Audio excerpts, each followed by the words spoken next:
Studio Patna. Ram Parvesh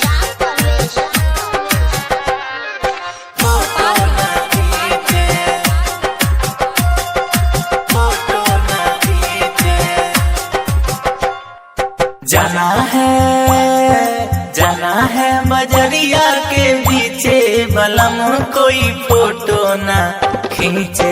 जाना है बजरिया के पीछे बलम कोई फोटो ना खींचे। खड़े रहियो मेरे पीछे बलम कोई फोटो ना खींचे। खड़े रहियो मेरे पीछे बलम कोई फोटो ना खींचे।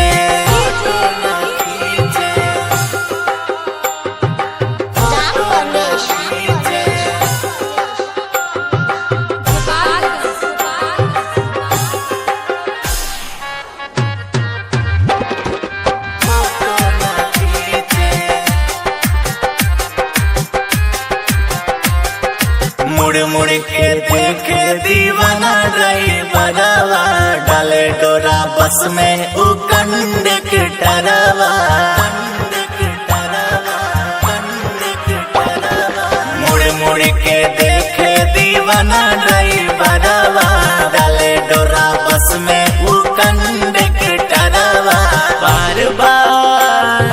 बार बार जाए ऊपर नीचे बलम कोई फोटो न खींचे। खड़े रहियो मेरे पीछे बलम कोई फोटो न खींचे। खड़े रहियो मेरे पीछे बलम कोई फोटो न खींचे।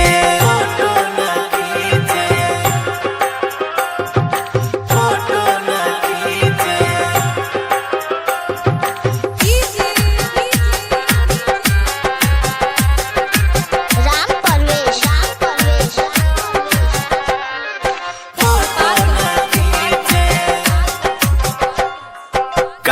करूं कैसे मैं खेत खलिहान में डर लागे दैया अकेले सिवान में। काम करूं कैसे मैं खेत खलिहान में डर लागे दैया अकेले सिवान में। लकड़ी को जाऊं बगीचे बलम कोई फोटो न खींचे। खड़े रहियो मेरे पीछे बलम कोई फोटो न खींचे। खड़े रहियो मेरे पीछे बलम कोई फोटो न खींचे।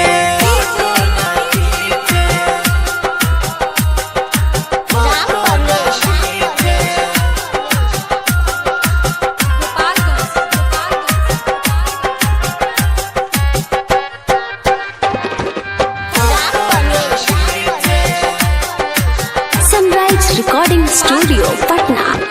जिसे देखो पीछे पड़ा है डाले दाना संदीप तिवारी लालू इन्हें समझाना।